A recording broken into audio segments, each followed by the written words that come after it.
está.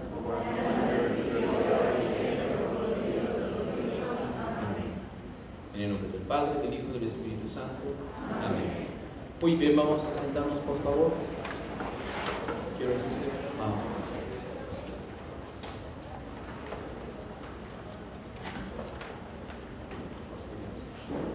Muy bien, el día de ayer estuvimos compartiendo sobre algunos aspectos de la misa y hoy vamos a ver estos aspectos también, los vasos sagrados, los objetos litúrgicos y los ornamentos, que son en sí todas estas cosas, ¿ya? Entonces, dice, aquí vemos nosotros en esta primera fotografía, vemos al sacerdote. El sacerdote tiene un paño, que es lo que se llama el paño de hombros. Se lo pone cuando ustedes ven a veces que voy a bendecir con el Santísimo Sacramento, con la custodia o el ostensorio, como quieren llamarlo, monstrance en inglés. Me tengo que poner un paño, se llama paño de hombros, o en inglés llaman humeral, porque va aquí en los hombros, con los cuales yo agarro la custodia para bendecir. Pero también aquí vemos, tiene el sacerdote un paño de humeral o paño de hombros, su casulla blanca y el alba, dando a besar la imagen del niño Jesús. Esta es la festividad de la Natividad. Es una tradición que se tiene en muchos países, no sé si aquí lo tengan en la parroquia. ¿Se tiene la tradición de besar al niño después de la misa? No. Bueno, podemos introducirlo. Vamos a ver entonces aquí los vasos sagrados. ¿Qué son los vasos sagrados? ¿Por qué son importantes? ¡Au! ¡No! ¿Por qué me pasa esto? Recuérdame después. Ya, bien. Muy bien. ¿Qué son los vasos sagrados? Bien. Aquí tenemos todas las tradiciones, en todas las religiones se tienen cosas sagradas. De hecho, San Pablo en su carta a Timoteo habla de que en una casa tenemos vasos y sartenes y todo para uso común, pero también otros que son para uso especial. Ustedes lo tienen, la mayoría de nosotros lo tenemos en nuestra cocina. Tenemos nuestros platos del diario, o sea, los que pones en la mañana para hacerte tu chorizo con huevo, tu somito.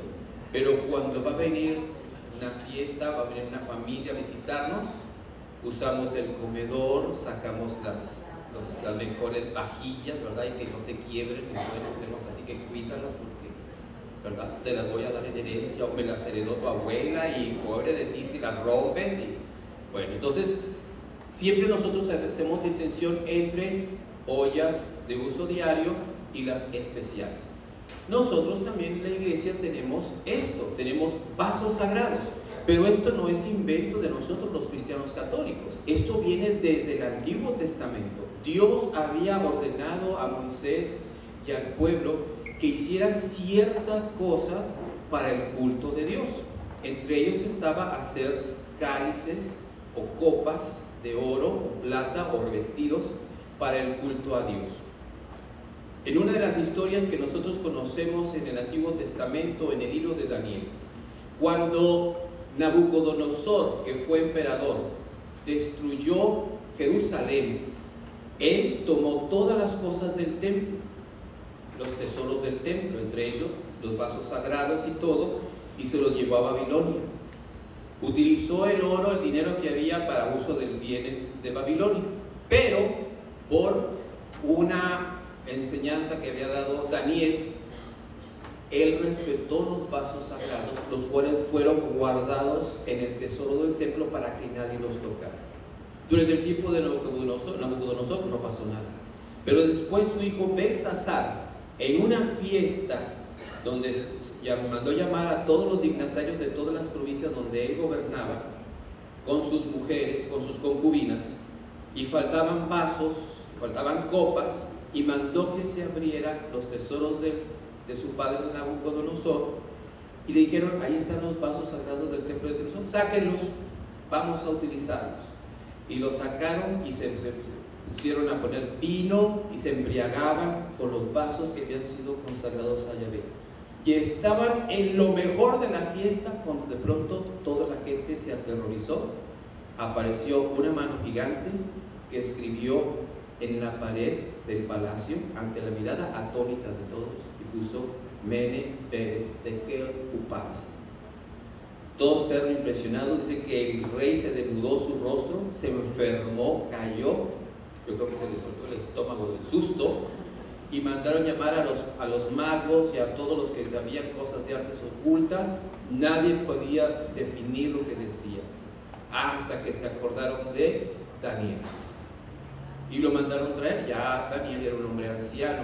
Dijo: te voy a dar parte de mi tesoro, te voy a dar todo, pero por favor defíneme. Dice: no me pidas nada, no te voy a pedir nada, solamente voy a ver lo que Dios quiere decir. Cuando Daniel ve el mensaje que dice: ha sido medido, ha sido pesado y ha sido falto ahí. O sea, te falta peso, ha sido medido, tu medida ha sido pequeña, porque tú has tomado los vasos sagrados del Señor, y eso es un pecado gravísimo, y por lo que has hecho y que nunca le hicieron tus antepasados, Dios va a desatar aquí su ira sobre ti. Tu reino ha sido pesado, ha sido hallado falto y será destruido.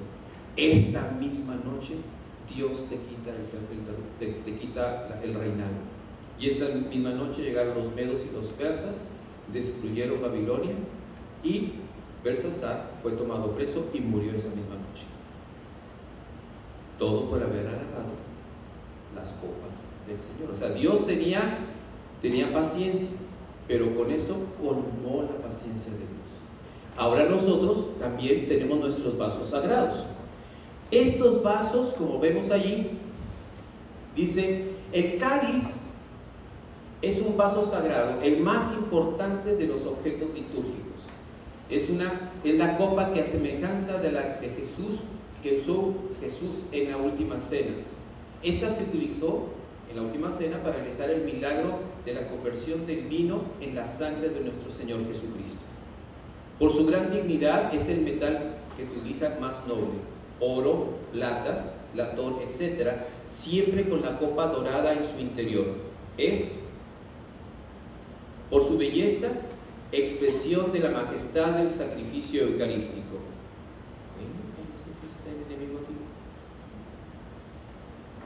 Dice que me tome un tour y lo quiero tomar. Entonces, es la expresión de la majestad del sacrificio eucarístico.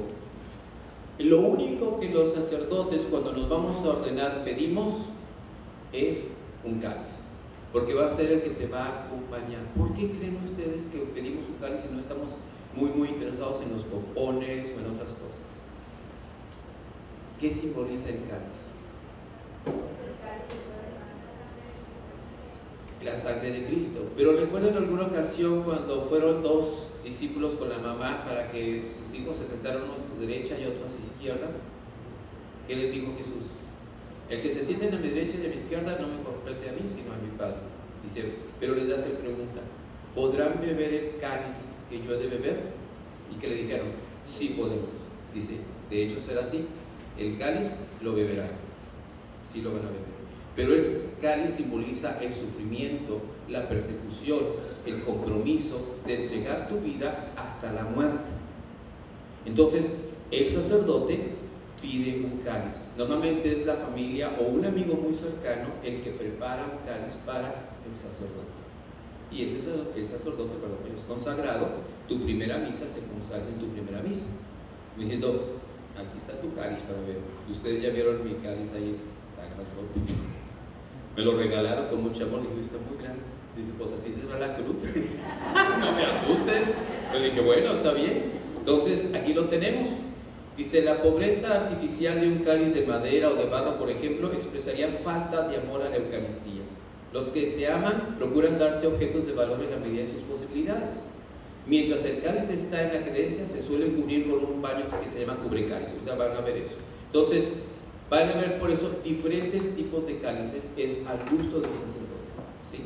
Entonces, eso, el mío por fuera es de plata, la minada de oro es oro blanco, y por adentro es oro, porque me lo querían hacer todo de oro. Y dije: no lo hagan todo de oro porque va a ser presa fácil de robos. Mejor dije hacerlo un poquito oro blanco y por dentro ya en oro, como debe ser, en la lámina de oro por dentro. Entonces, por eso se deben cuidar. Por eso los tenemos en la sacristía, en un lugar seguro, porque la gente le busca el valor monetario, pero a nosotros no nos interesa el valor monetario, nos interesa el valor espiritual que tiene, porque es un vaso sagrado para el Señor. La patena. ¿Qué es la patena? Aquí lo tenemos. Son de diferentes estilos, como ustedes pueden ver ahí. Bien, dice, la patena es un vaso sagrado que acompaña al cáliz. Ordinariamente tiene la forma de un plato en el que se coloca la hostia grande que el sacerdote consagrará durante la misa. También existen patenas más grandes o más hondas para que se pongan junto con la hostia grande, se le coloquen hostias pequeñas. Las hostias, tanto la que usará el sacerdote como la más pequeña, se hacen de harina de trigo blanca y limpia sin levadura. A este tipo de pan se le llama pan ácimo, o sea, pan sin levadura. Nuestras hostias están hechas de pan ácimo, o sea, pan sin levadura. Son blancas o pueden ser que contengan un poquito de trigo salvado, no salvado, se llama integral, ¿verdad? Se pueden hacer porque es lo más natural. ¿Por qué no se pone levadura?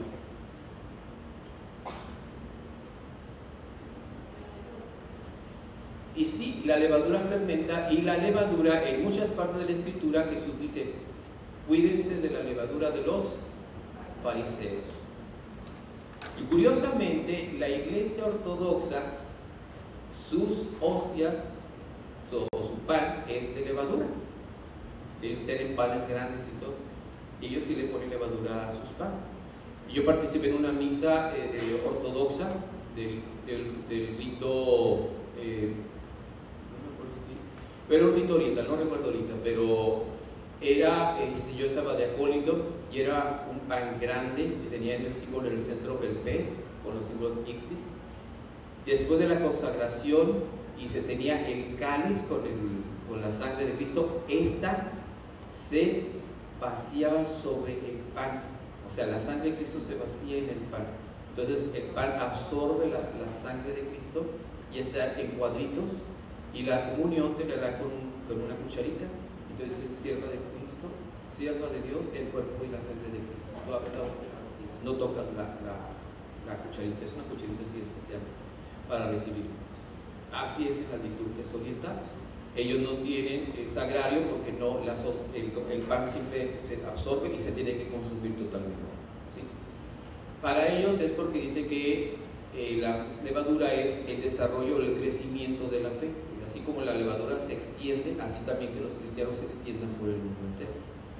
Pero para nosotros es siguiendo la tradición judía. Acuérdense que los judíos, para la celebración de la Pascua, ellos desde 7 días antes, dice la Escritura, limpiarán sus casas y quitarán de ella toda levadura. Revisarán cuarto por cuarto habitaciones para quitar toda levadura, porque se acerca la Pascua del Señor y se celebrará el pan sin levadura. Porque sabemos que un poquito de levadura contamina inmediatamente. Entonces ese es el sentido de pureza. Ese es el sentido de la pureza de la presencia de Dios.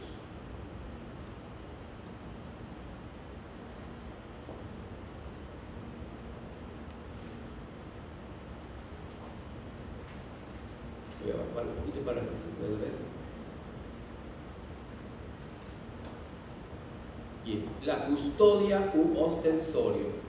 La conocemos nosotros los jueves, tenemos jueves eucarísticos, donde se presenta lo que es en inglés se le llama monstrance, en español se llama custodia o ostensorio. La custodia o ostensorio se utiliza para mostrar la hostia consagrada en los momentos de la adoración, en las exposiciones del Santísimo o durante las procesiones eucarísticas. Ahí se puede tener diversas formas, no necesariamente una cruz, ¿verdad? Con una media luna dorada o un viril donde se deposita la hostia consagrada. Es un trono de gloria para nuestro Señor, por eso se procura que sea digno y hermoso. La finalidad es prolongar el momento de la exposición de las elevaciones presentando a nuestro Señor para que se le rinda culto de adoración. Cuando yo consagro el pan y el vino, yo lo levanto un momento y lo dejo un ratito para que ustedes lo adoren en silencio. En algunas naciones como México, después de que el sacerdote consagra y levanta la hostia, la gente dice, Señor mío y Dios mío, Señor mío y Dios mío. Ok, respetable. Y luego se levanta el vino, Señor mío y Dios mío. Respetable. Pero las normas litúrgicas no dicen nada. Dice, manténgase adoración silenciosa profunda. Entonces, aquí, como ustedes han visto en muchas partes, ¿verdad? La gente se levanta la hostia y es, mírala, adora, o inclínate como lo que tú quieras, pues un momento de adoración. Se levanta el cáliz también recibe exactamente la misma adoración, porque es la sangre del Señor. Aunque no es visible, pero yo lo levanto porque sé que ahí está nuestro Señor, tenemos que adorar, ¿sí? Yo guardo un momento y luego la vuelvo a poner en el altar, sobre el altar, y me pongo de rodillas en las dos ocasiones, porque así como ustedes tienen la oportunidad de adorarlo, yo también tengo que adorar. Hay sacerdotes que no lo hacen porque tienen problemas de rodillas, entonces lo que hacen es una profunda inclinación de esta manera para decir, Señor, yo no puedo adorar de rodillas, pero inclino todo mi ser delante de ti. Las personas que no se puedan poner de rodillas, ¿verdad?, manténganse de pie, pero puedan inclinar su cabeza de una manera respetuosa, dándole al Señor el respeto que se merece. Si no puedes estar sentado, haz un signo con tu cuerpo de que, Señor, aquí yo sé que estás y te adoro, ¿sí? Es el momento más importante. Curiosamente, yo no sé por qué siempre cuando es el momento de la consagración, un niño grita, suena un celular, parece como que el diablo le encanta poner distracción en ese momento. Procuremos, ¿verdad?, mantener control en eso. Los vasos para los santos óleos o crismeras. ¿Qué son las crismeras? No son los vasos, ahí los tenemos de dos tipos, están ahí atrás. Uno es el óleo de los catecúmenos, el otro es el óleo para los enfermos, y el otro se llama el óleo llamado crisma. Otros objetos que tenemos, el evangelario y objetos litúrgicos para el ornato del altar, el mantel, la cruz, los candeleros, velas, flores y el atril del altar. Vamos a ver cada uno. El evangelario, ahí lo tienen, muy elegante. No, es que eso es las partes que se van a ver. Aquí está. Primero, ¿qué es el evangelario? Es el libro de los evangelios. El evangelio es el elemento importante de la liturgia. Después de la primera y segunda lectura, nosotros iniciamos con el caminata del diácono. Se levanta, yo me levanto y yo le doy una bendición. Digo que el Señor te bendiga para que proclames con poder el evangelio de Cristo. Y él va y se inclina delante del evangelario, lo toma y lo levanta. Y todos estamos de pie. ¿Por qué? ¿Por qué estamos de pie? Porque es la presencia de Jesucristo en la palabra. Es como cuando estamos nosotros en una fiesta, en una boda, y estamos sentados porque estamos esperando que lleguen los novios. ¡Ahí vienen los novios! ¿Y qué hacemos?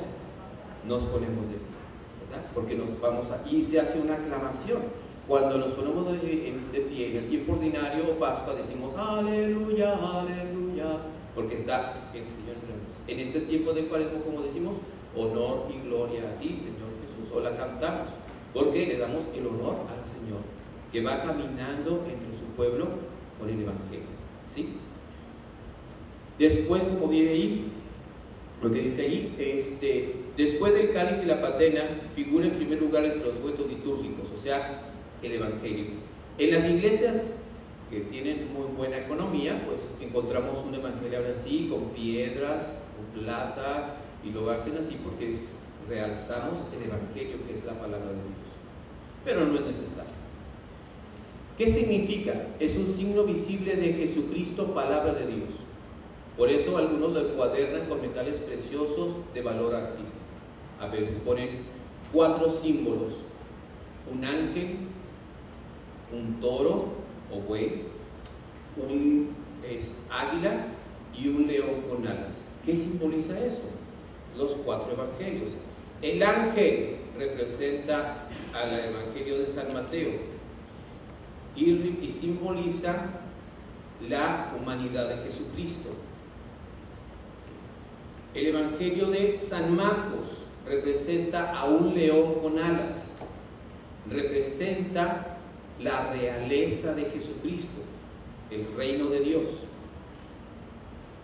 El evangelio de Lucas es simbolizado con un buey que representa la mansedumbre de Cristo, lleno del Espíritu Santo, el poder de Dios.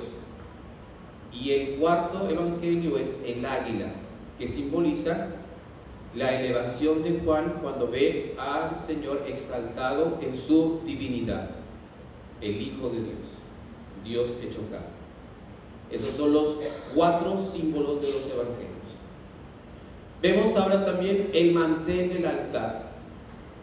El mantel del altar cubre el altar, que es la mesa festiva donde Jesús se nos ofrece como alimento, se coloca. En la tradición occidental a la que pertenecemos nosotros, el mantel del altar es de color blanco y largo, llegando incluso hasta el suelo.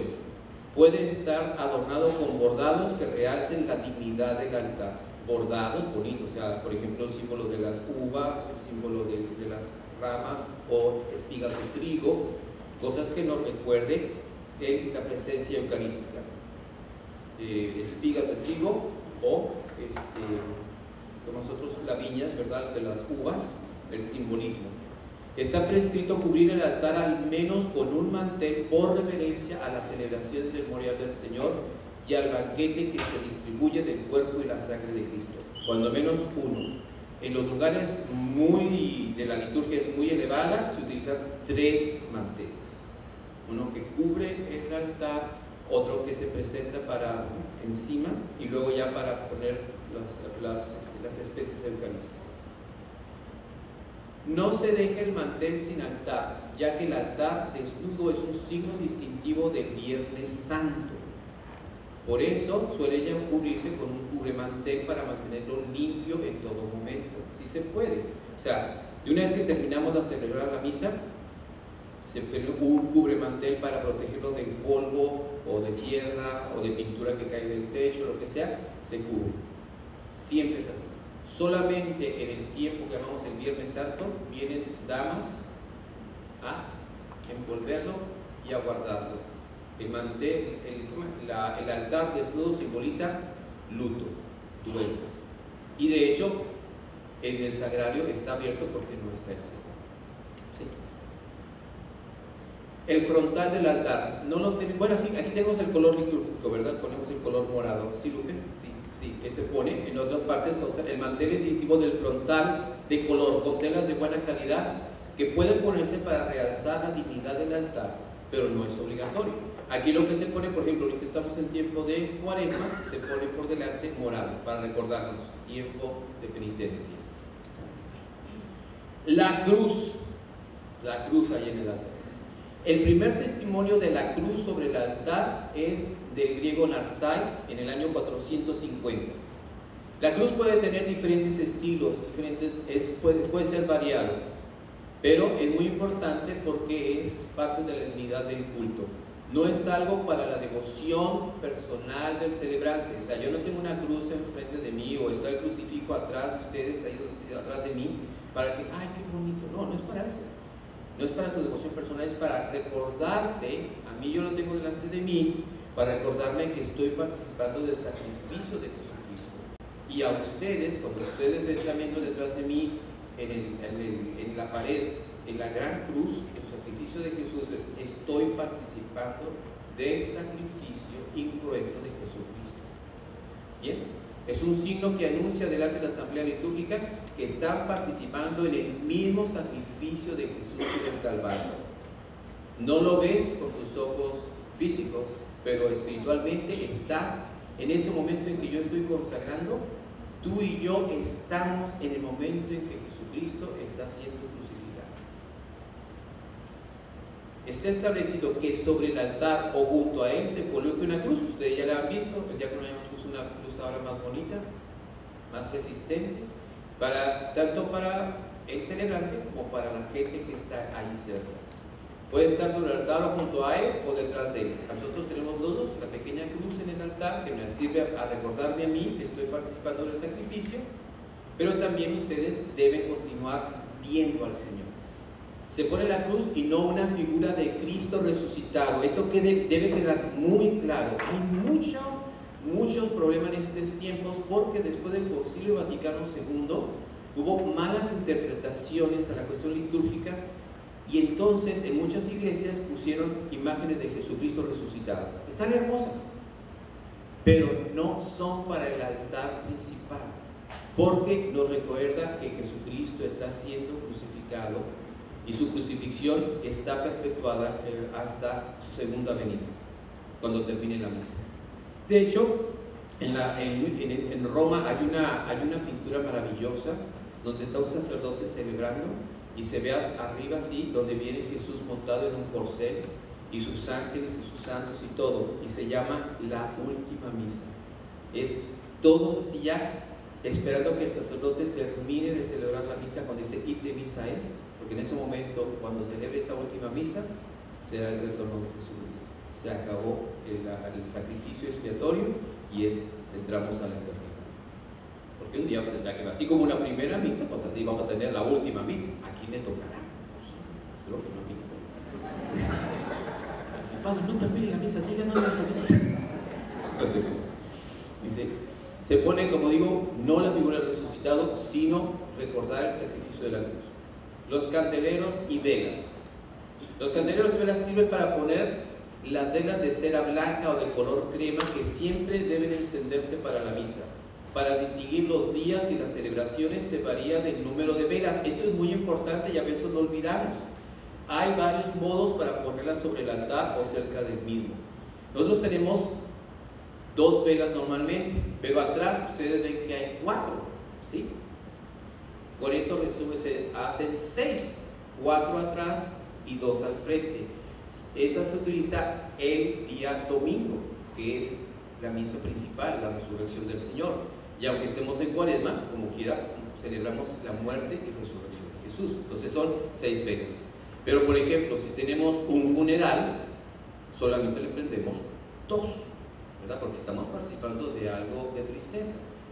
Cuando tenemos nosotros algunas celebraciones especiales, por ejemplo, la solemnidad del Señor, en alguna solemnidad, se ponen todas las velas encendidas. En Viernes Santo, obviamente, no va a haber velas. O a lo sumo ponemos 2 pequeñas para la adoración de la Santa Cruz. Y terminado, se quitan y otra vez se vuelve a desnudar todo. Se pone en mantener un momento para dar la comunión, porque estamos hablando de luto, ¿sí? Hay unas ocasiones en que tenemos 7 velas. ¿Por qué tenemos la 7? Cuando viene de visita el arzobispo o cardenal, si él viene aquí a celebrar una misa con nosotros, se debe agregar una vela más. Para recordarnos, está la autoridad de la iglesia. El 7 es el número perfecto. Cristo es la luz del mundo, es la luz en la 7ª vela, pero es en el Santísimo Sacramento. Pero es la presencia del arzobispo o cardenal, es la presencia de Cristo en el obispo. Entonces, dice, ¿por qué hay 7? Porque viene de visita el obispo. Inmediatamente ustedes van a ver que va a venir el dignatario, la autoridad de la arquidiócesis, ¿sí?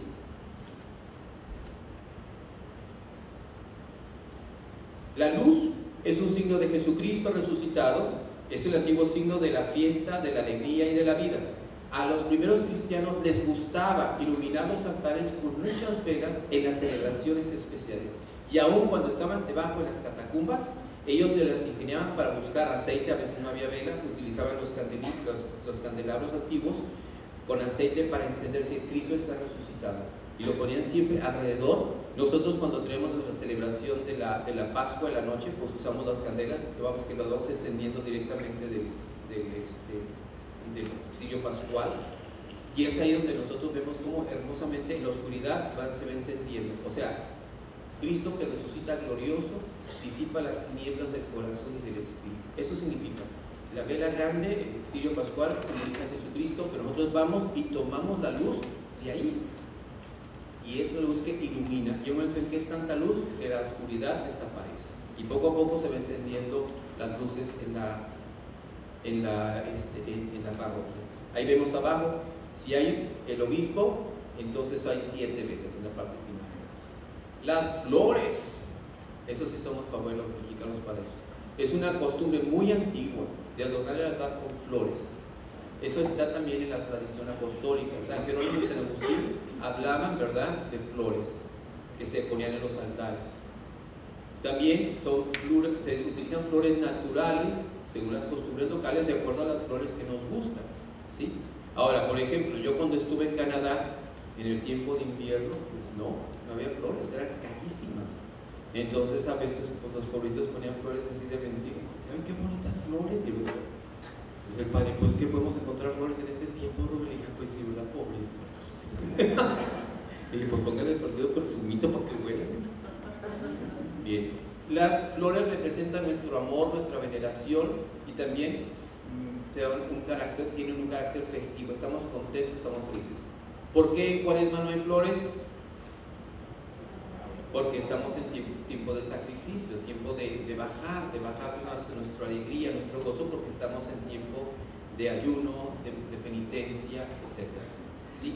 Entonces por eso bajamos las flores. Cuando tenemos bodas, vienen las personas con mucho amor y nos dejan todas las flores y todo, y les digo, bueno, cuando termine la misa, llévese sus flores. Ay, padre, pero queríamos dejarlas.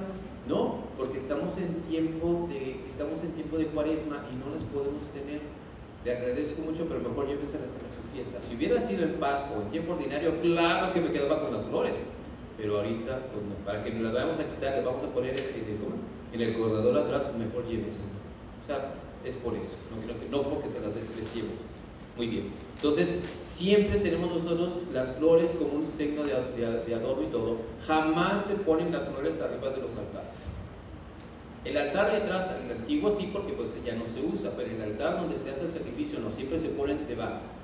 Una ocasión en el centro católico, cuando yo trabajaba, me dice, vamos a preparar el altar, y uno de los muchachos dijo, yo me encargo. Bueno, está bueno. Cuando bajé parecía una jungla. Yo dije, ¿dónde está el altar? Yo faltaba que pasara Tarzán volando por ahí. Y dije, ¿qué pasó? Padre, pues baja las flores del altar, quita esto de aquí, quita. No, ya cuando vuelve el pobre padrecito Francis, dice, ¿qué pasó? Le dije, desconocimiento litúrgico, pero no se preocupe, ahorita me encargo. Ya cuando vuelve el padre, ya todo está bien. Nomás le eché la mirada de pistola al muchacho. Te voy a dar unas cosas de liturgia. Muy bien. El atril del altar, no es necesario, yo sí lo uso, a mí me encanta porque tengo la vista estoy medio cegatón. El atril del altar tiene la finalidad de facilitar al sacerdote la lectura del misal. Su uso no es obligatorio. En la pequeña capilla hay un pequeño atril y yo sí lo uso. Acá en la iglesia grande no hay, entonces yo me lo pongo en medio para poder estar viendo bien, si no, si lo veo dando torcido. Con el aire fresco que hay ahí, me tuerzo. Entonces, pero dice, antiguamente se usaban almohadillas, no creo que es para que se duerma y el cura, para hacer una almohadilla se pone encima el misal y todo. O, ¿verdad? Algunas cubiertas de marfil y muy elegantes y todo, no se necesita eso. Es solamente para ayudar al sacerdote a la lectura, porque está así. Así es que se puede usar. Voy a buscarme uno. Libros litúrgicos. Esto es muy importante. Los libros litúrgicos. Nosotros tenemos aquí el misal romano, el leccionario, el libro de la sede. ¿Qué es el misal romano? Ahí los tenemos ustedes allá arriba. El misal romano es donde está ordenada la liturgia de cómo la vamos a celebrar. Ustedes me ven que abro un libro, estoy viendo y voy viendo el principio y empiezo en el nombre del Padre, del Hijo y del Espíritu Santo.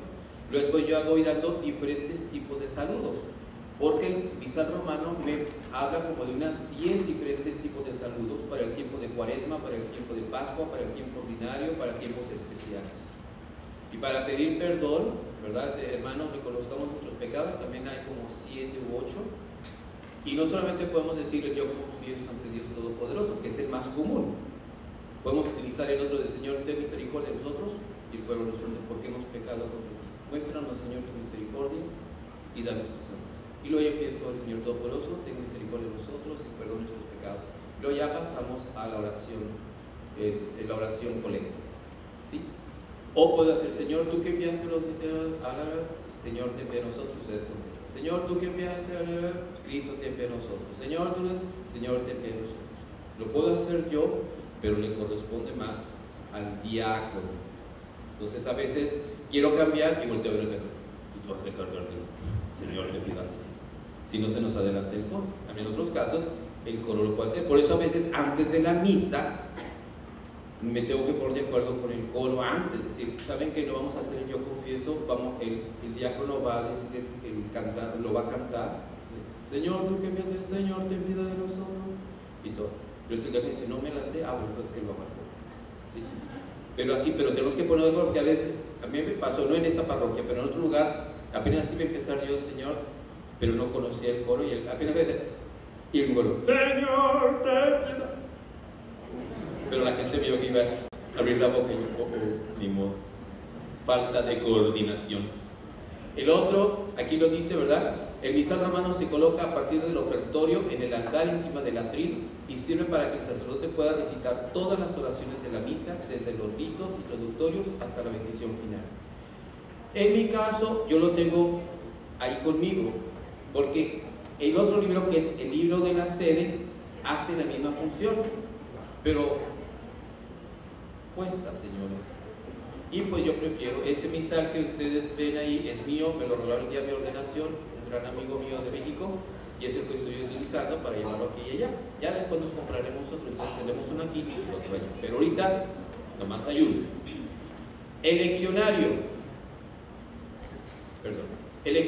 ese libro que contiene la palabra de Dios, se coloca en el amón, ustedes saben de dónde es el amón ya, dice, para que los lectores, el salmista y el sacerdote puedan proclamar la palabra de Dios con claridad. Aquí hay un punto muy importante en los leccionarios.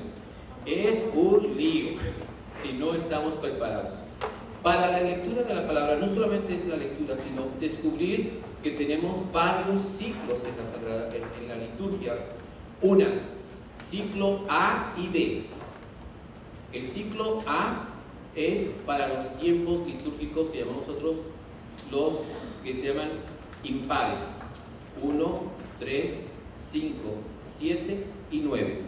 Cuando termine el año, por ejemplo, estamos en el año 2018, ¿es año par o impar? Es par. Entonces es el ciclo B. Cuando es el año 2019 será el ciclo A. Entonces los leccionarios, vas a ver, dice lectura del primer de Cuaresma, y lo dice ciclo A, ciclo B. Y me hablan, ¿cuál es el ciclo? Estamos en el ciclo B, entonces vamos leyendo. Pero en ocasiones, en Cuaresma, hay lecturas más ricas que otras, entonces la Iglesia nos da libertad de que podemos utilizar el ciclo A o el ciclo B. Por ejemplo, el domingo pasado fue la lectura de la Samaritana, pero también estaba la otra de destruir este templo y yo lo reconstruiré en 3 días. El diácono meditó sobre, sobre esa lectura de destruir este templo, y él le tocó dar su homilía. Pero a mí en el último yo había visto al padre, me dijo el padre, yo voy a celebrar el de la Samaritana. ¿Está bien? Y entonces yo, la última misa, hice la lectura de la Samaritana, porque me había inspirado mucho en la Samaritana. Dije, voy a cambiar. Pero ahí tenemos libertad, pero me tengo que poner de acuerdo con el coro, porque a veces vienen con cara de sufrimiento. Y él digo, no, pues es el ciclo A, porque esas lecturas me interesan más. Entonces ya el coro ya sabe que va a tener cierto salmo o cierto canto, ¿sí? Entonces por eso tenemos que ponernos de acuerdo todos. Lo mismo también con los lectores. Los lectores llegan y también están confundidos, padre, ¿cuál? Y hay lectores que me dicen, padre, me eché las dos, a ver cuál me va a pedir. Y dije, bueno, ¿las viste las dos? Sí, bueno, entonces puede hacer ninguna de esas dos. No, le dije, no se crean, no, es esta lectura, es la lectura del ciclo, ¿sí? Entonces, pero se tiene que poner de acuerdo con la gente para evitar errores. Por eso existe la sacristía, no para andarnos allá gritando allá afuera, te dije que esa no.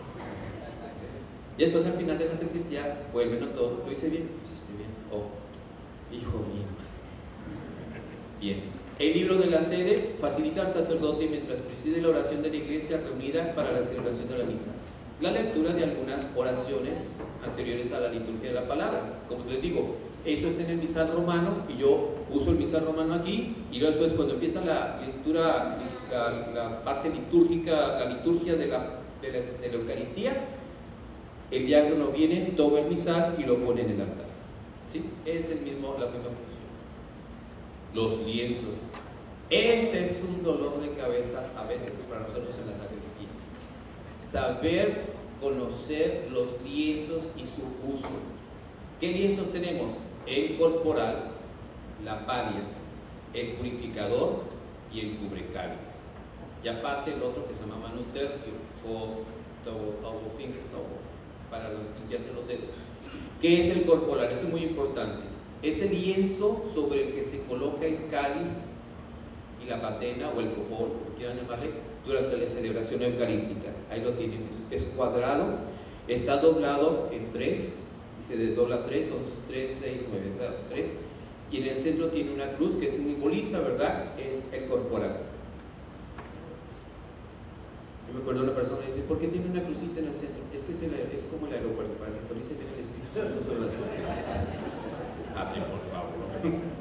Dice, bueno, pues simboliza que es un lugar que está consagrado para el Señor. La palia, eso lo ven ahí a un ladito, miren, es opcional, se confecciona en lino o tela almidonada. Es un cuadrado de tela duro con bordados y adornos que cubre el cáliz mientras está sobre el altar.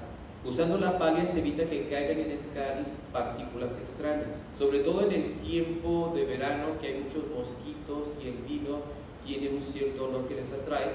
Entonces nosotros lo ponemos para evitar que caigan mosquitos o tierra. Yo recuerdo que en una ocasión alguien dijo, padre, ¿qué pasa si después de la consagración se cae una mosquita ahí? Y el padre dice, bueno, pues yo con mucho cuidado saco la mosquita y le dije, padre, y dice, no, claro que no, dice, la tomo y la quemo, la ponemos a quemar, porque nos trae el sangre de Cristo, ¿verdad?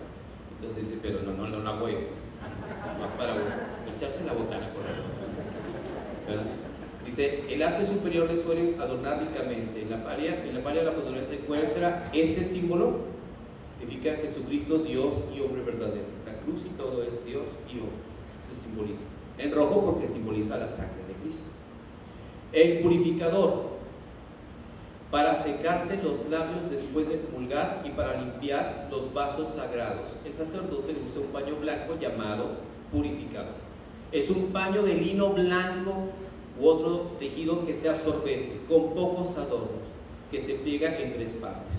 Bien, ese purificador lo tienen, por ejemplo, los ministros extraordinarios de la comunión que llevan los cálices con la sangre de Jesús. Las personas van bebiendo y vamos limpiando. Ahí nos damos cuenta de que muchas usan coloretes de distintos colores. Y si vieran cómo sufren los sacristanes para limpiar eso.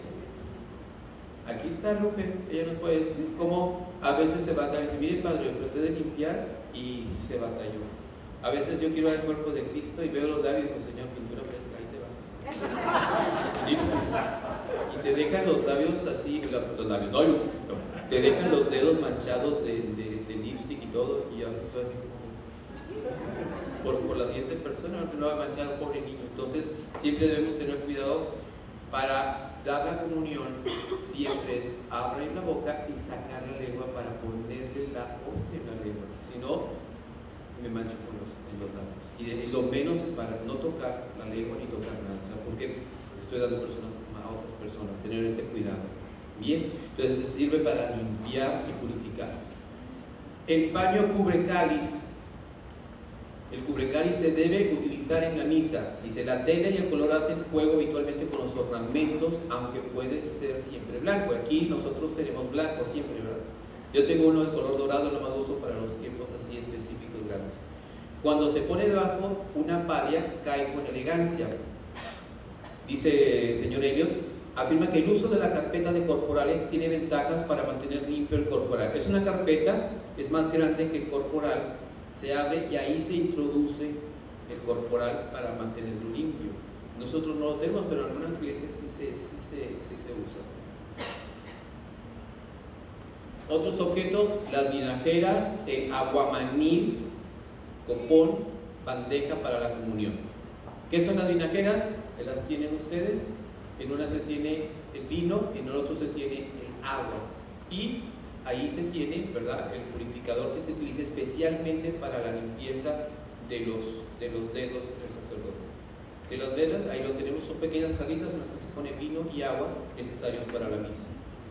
El sacerdote mezcla el vino, pone unas gotitas de agua o puede utilizarse una pequeña cucharita.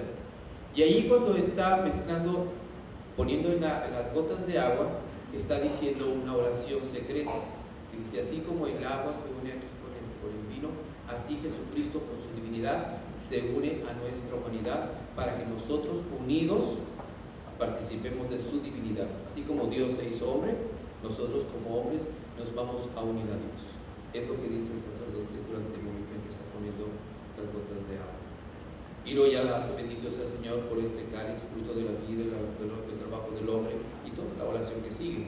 Pero para que ustedes más o menos vayan viendo, dice, las vinajeras son de cristal o de vidrio por razón de limpieza. Cuando se utilizan de plástico, el vino se va carcomiendo por dentro y se va manchando. Y el agua a veces va haciendo zarrosa todo lo que es. Entonces por eso se aconseja siempre utilizar cristal para mantenerlo limpio, ¿sí? Dice, y a veces en eso se tiene que tener alguna marquita para indicar dónde está el agua y dónde está el vino, porque nosotros tenemos la sangre de Cristo, perfecto, pero a veces hay vinajeras que son de color metálico o de color oro, entonces no sabemos dónde está el agua, entonces esas vinajeras tienen una marca roja para decir aquí está el vino y la otra es azul para recordarle que aquí está el agua, para no cometer errores, ¿sí? Entonces el vino, dice aquí, el vino para la celebración eucarística debe de ser del fruto de la vid, tiene que ser vino natural, purísimo, sin mezcla de sustancias extrañas. Por eso algunas personas ahorita me preguntaban, padre, hemos probado el vino de la consagración, sabe riquísimo, ¿dónde lo venden? Dice, yo he visto, ahí tenemos las garrafas, se compran garrafas grandes, voy a tomar una fotografía, pero no sé si haya para venta. No, yo no respondo de eso. Pero yo en Canadá, cuando fuimos a comprar una ocasión, fuimos a ir a una librería, una tienda de artículos religiosos, y cuando pedimos, nos preguntaron de qué parroquia éramos, que quiere el sacerdote, firmamos, enseñamos tarjeta y ya nos pudieron vender. No sé si es un control ahí para eso, no sé, no lo sé, sinceramente no sé. Pero de que sabe, bueno, díganme, hermano. ¿Sabe? No me tengan envidia. El lavabo o el aguamaní. Este se utiliza en un momento dado, es cuando el sacerdote ya prepara las especies eucarísticas, ya prepara el cáliz, el copón, ya tiene todo listo, ya puso todo, y entonces el sacerdote tiene que purificar sus dedos, no la mano, son los dedos nada más. Porque como estuvo saludando a la gente desde el principio, entonces tiene que prepararse para el servicio eucarístico. Simboliza, Señor, así como límpiame, Señor, de mis pecados y que yo limpie de todas mis iniquidades. Es lo que está diciendo el sacerdote cuando se purifica. Lávame, Señor, de todos mis pecados y que yo limpie de todas mis iniquidades. Lo del Salmo 50, el miserere. Que le pide al Señor, purifícame para este gran momento en el que me haces digno de participar. ¿Sí? Y luego tiene ahí una toallita que le llamamos manutergio. Manus, mano, tergius, tela para limpiar, en este caso las manos o los dedos. Deben ser vasos nobles, no simples jarras. Habitualmente son de cristal. Esa es la que tenemos aquí en la parroquia. El copón o ciborio se puede para reservar o guardar en el sagrario las hostias consagradas, se usa el copón. Nosotros tenemos otro tipo, tenemos más hostias. Es semejante a un cáliz, pero con una tapa rematada con una cruz. El copón se suele cubrir con un velito blanco. Aquí tenemos, yo he visto que tenemos. En algunas ocasiones, cuando yo he tenido que mover, voy y saco uno y lo cubro. La vez pasada que quería hacer adoración y se me había olvidado consagrar una hostia grande, ya, pues agarré un copón, le puse y lo puse en el altar. Dije, aquí está Jesús, entonces adoremos. Ese es el significado. Bandeja para la comunión, es un pequeño platito. La bandeja para la comunión se sigue utilizando en muchas iglesias, de hecho la tenemos aquí también. Tiene por finalidad evitar que por descuido pueda caer alguna forma consagrada al suelo. Es necesario cuando la Eucaristía se administra por intinción para evitar que la sangre de Cristo caiga en gotas de la sangre preciosa al piso. Ustedes también, nosotros teníamos ese tipo de bandejas largas. En la antigüedad, cuando las personas se acercaban a comulgar, tú ponías y entonces la persona comulgaba comulgaba, ¿verdad? Pero era para evitar que cayeran partículas. Se recomienda que se use, ¿verdad? No sé, eso tenemos que verlo con el padre, no, yo lo mando ahí, pero era para eso, evitar lo más posible que en cada partícula eucarística está Jesús presente. Entonces, todo el respeto que debemos darle al Señor. Lo mismo para las personas que reciben la comunión, como les decía, en la mano, por favor, siempre deben de venir de manera respetuosa. Permítanme. Hay personas que vienen a comulgar así, de una manera respetuosa. Pero hay gente que viene a comulgar con las manos.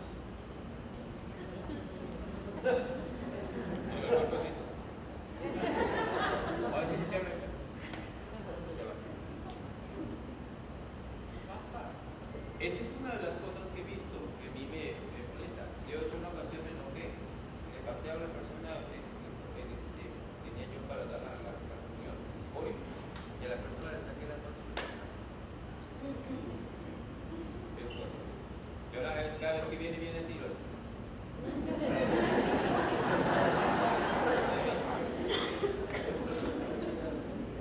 Les procuremos siempre con respeto recibir a Jesús. No vienes a pasearte por medio de la nave, ¿verdad? Hay diferentes tipos de otros objetos litúrgicos que aquí tenemos, pero casi no usamos. El incensario y la naveta. El incensario es para las ceremonias litúrgicas solemnes. Este incensario, ¿verdad?, se cuelga de 4 cadenas que son de 1 metro de longitud para que pueda balancearse de un lado a otro durante las procesiones. Y la naveta es donde se pone el incienso con una pequeña cucharita que periódicamente una persona tiene que venir a acercar para ir poniendo en los carbones en el interior para que el suave olor. ¿Para qué sirve el incienso? El incienso simboliza las oraciones del pueblo de Dios. En el Antiguo Testamento como en el Nuevo Testamento encontramos el incienso, es la fragancia. Suba mi oración, Señor, como el incienso que se eleva. Esa es la plegaria que elevamos a Dios. Entonces nuestras oraciones son incienso. Por eso en la palabra de Dios en el Apocalipsis dice muy bien que el ángel tomó del carbón y puso en el incensario las oraciones de los santos que se transformaron en un humo de incienso que subió a la presencia de Dios. Y Dios respondió con un poder grande, se oyeron truenos, relámpagos y hasta hubo un terremoto en la tierra. ¿Qué simboliza? Que la oración que los cristianos ofrendamos a Dios, Dios responde con poder. Y que si todos unidos pedimos algo en el nombre de Jesús, nuestras oraciones harán temblar a la misma tierra. Eso es una gran verdad. Entonces simboliza el incienso. Y a veces el incienso lo hacemos delante del Santísimo Sacramento. Cuando yo incienso, por ejemplo, a un obispo, a un sacerdote, hago esto. 1, 2, 1, 2, 1, 2. Al pueblo de Dios, 1, 2, 1, 2, 1, 2. Cuando es ante el Santísimo Sacramento que está expuesto es 1, 2, 3. 1, 2, 3. 1, 2, 3. Porque es el 3 veces santo. Eso simboliza 3 veces al que es 3 veces santo. O sea, al Padre, al Hijo, al Espíritu Santo, 3 veces, 3 veces, 3 veces. Siempre se hace así.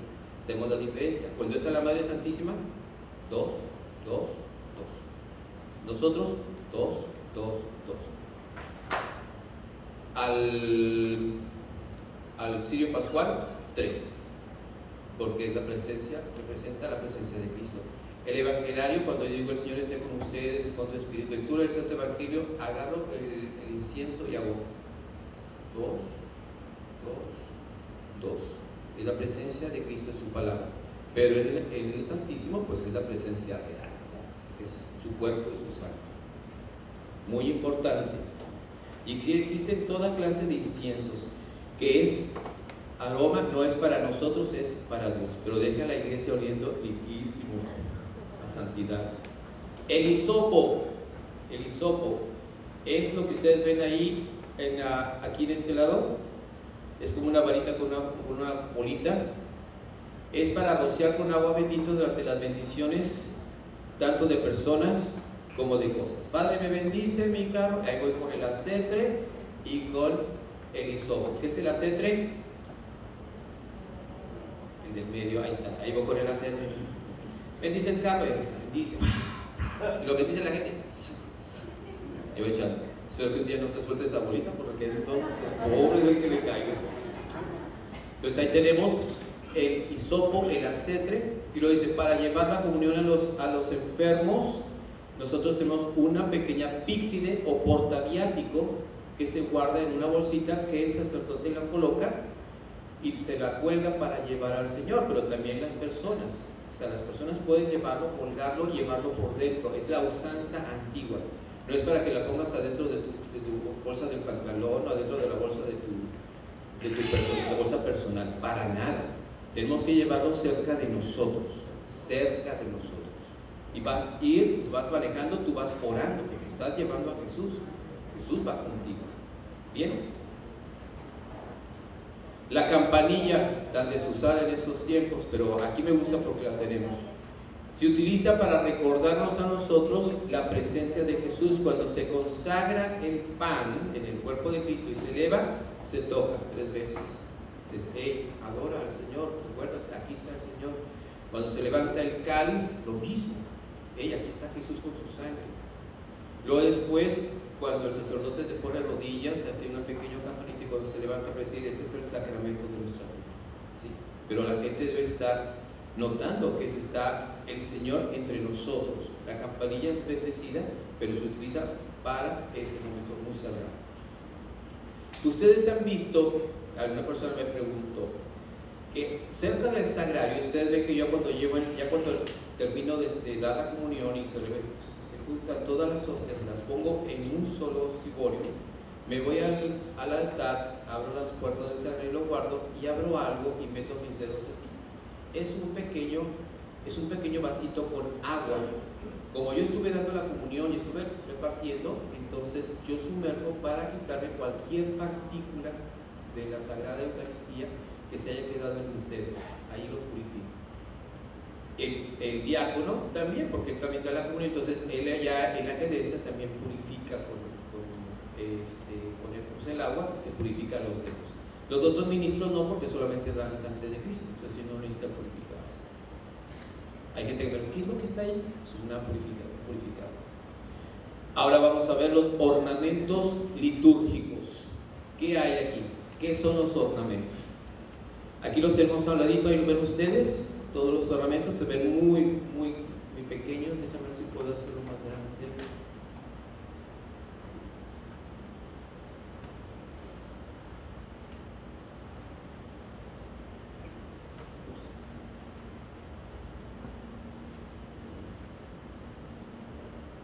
Ahí está.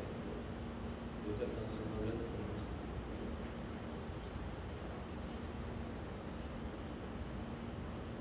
Estoy subiendo el cuadrito de aquí para que lo puedan ver claramente.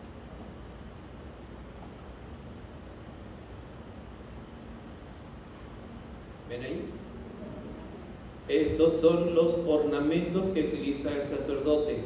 Yo casi uso todos.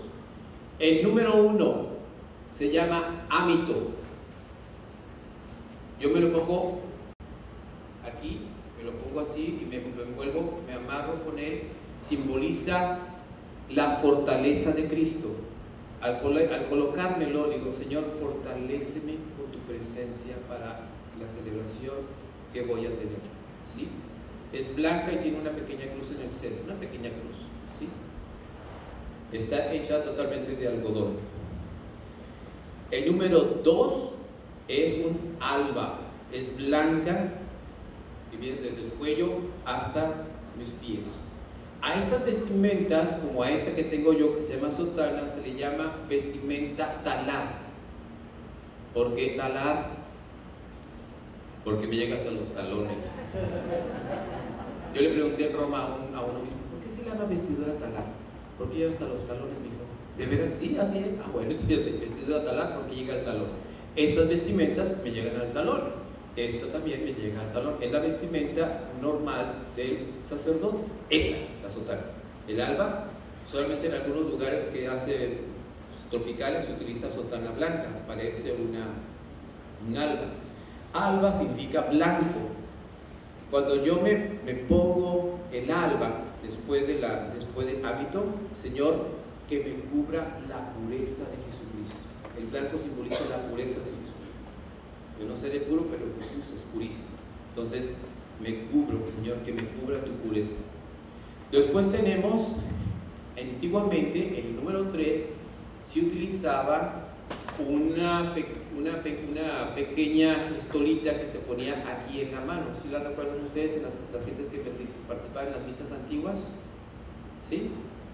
Bueno, esa era, antiguamente se utilizaba porque hacía mucho calor y cuando los predicadores iban hablando de la palabra de Dios y empezaban a sudar, agarraban ese trapito y se secaban rápido porque los sudores eran muy rápidos, no había aire acondicionado.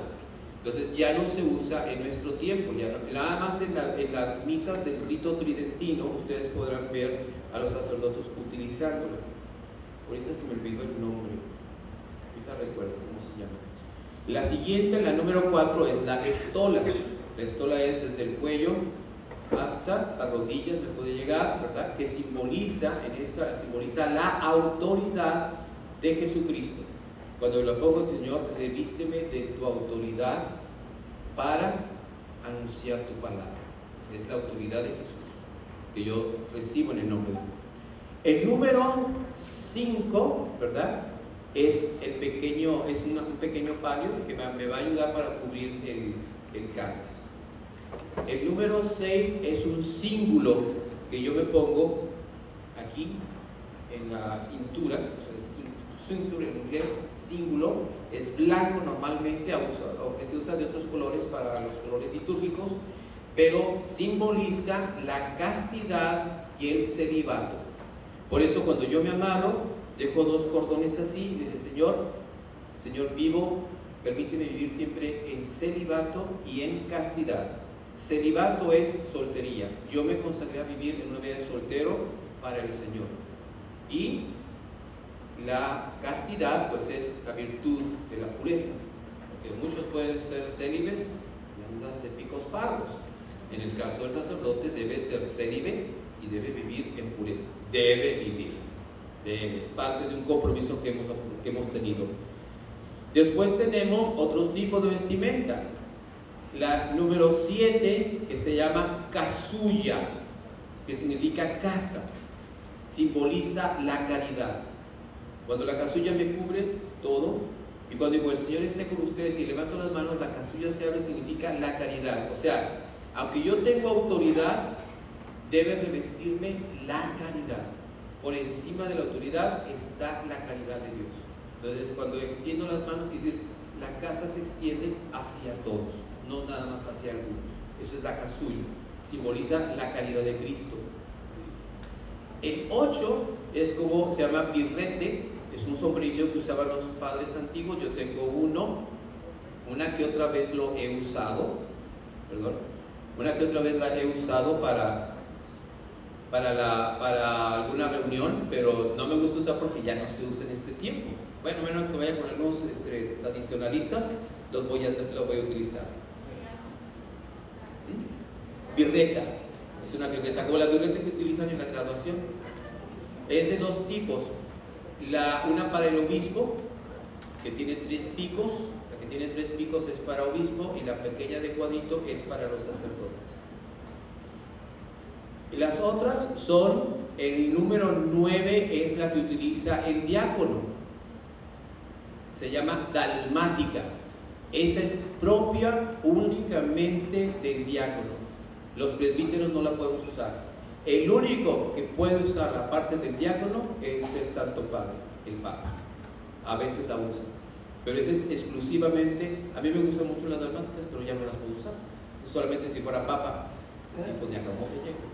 Entonces, como Papa nunca, y pues en mi año que fui diácono, pues bueno, qué bueno, pero pues nada más ese es privilegio del diácono solamente. Y la última es una capa, la capa se llama capa pluvial.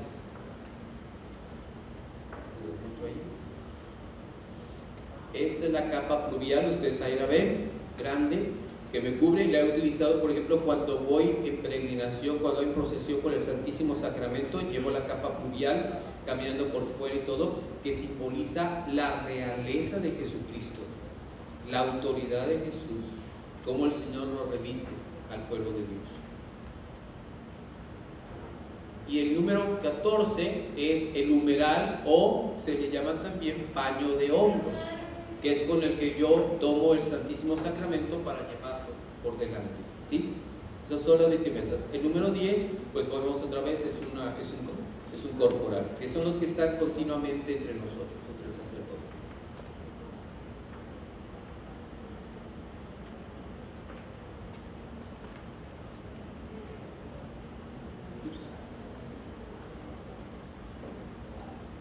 Voy a bajar el tamaño.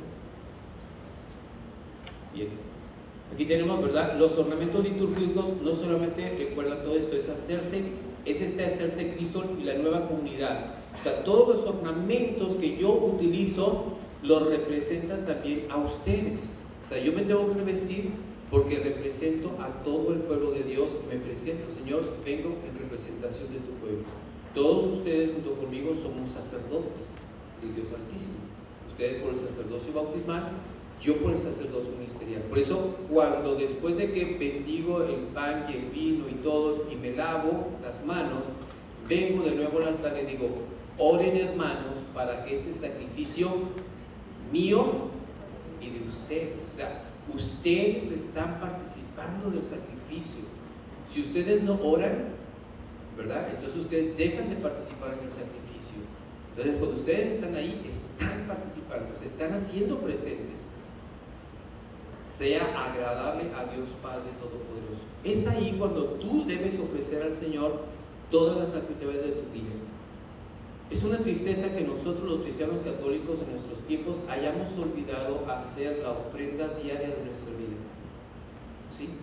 Cuando dice: Señor Padre, yo te ofrezco en el nombre de Jesús, en el poder del Espíritu Santo, todas mis actividades, mis alegrías, mis penas, mis tristezas, mi trabajo, mis momentos, todo lo que viva, las personas con las que encuentro, los buenos y los malos, te los ofrezco para la gloria de tu nombre, y los uno al santo sacrificio de la misa.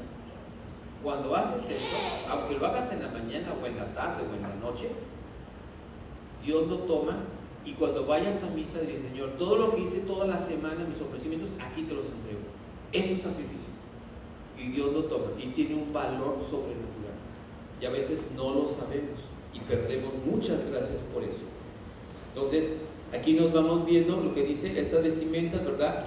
Nos ayudan a entrar en la comunión con Dios. No es vestirme por vestirme, sino vivir con ustedes la Eucaristía. Ya vienen aquí los ornamentos principales. Los ornamentos son el alba, la estola y la casulla. ¿Sí las recuerdan? El alba es la blanca, la estola es la que cuelga, y la casulla, que es la que me cubre. La dalmática, como les dije, es propia del diácono, y el alba la puede utilizar cualquier ministro, como diácono, sacerdote y el obispo. Muy bien, vamos a tener un descanso en este momento. Nos ponemos de pie. Ya, por favor. Te damos gracias, Padre, en este momento por tu gran amor, y concédenos tomarnos un refresquito.